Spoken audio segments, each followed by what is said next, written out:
নমস্কার বন্ধুরা, মিক্সির বাটির এই কাজটি আপনারা বাড়িতে চেষ্টা করলেই পারবেন। ভিডিওটা সম্পূর্ণ দেখবেন, তাহলে বুঝতে পারবেন।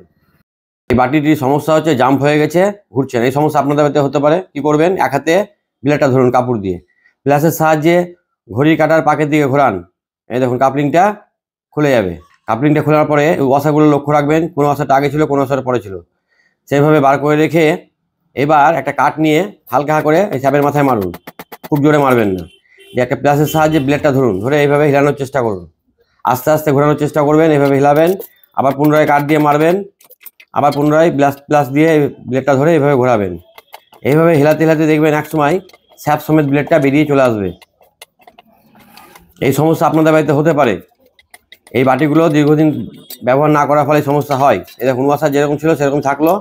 এবার যে কাজটা করতে হবে, একটা সিরিজ কাগজ রোল করে নিয়ে ওই সিরিজ কাগজটা বুশের মধ্যে ভরে, বুশের মধ্যে যে রাসগুলো জমেছে সেই রাসটাকে ভালো করে পরিষ্কার করে নিতে হবে।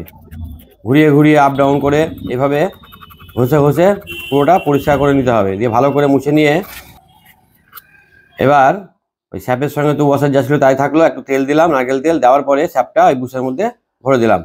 দেখুন এক হাতে ব্লেডটা ধরলাম, ধরার পরে নিচের দিকে যে ওয়াসাটা আগে ছিল সেই ওয়াসাটা আগে দেওয়ার পরে, যেটা পরে ছিল সেটা পরে দেওয়ার পরে এইভাবে কাপলিংটা ঘড়ির কাঁটার উল্টো পাক দিয়ে লাগিয়ে দিলাম। দেখুন ঘড়ির কাঁটার উল্টো পাকে, এটা মনে রাখবেন। এই দেখুন পুরো ফ্রি হয়ে গেছে। যাই হোক, সকলে ভালো থাকবেন, সুস্থ থাকবেন। শেষ করলাম।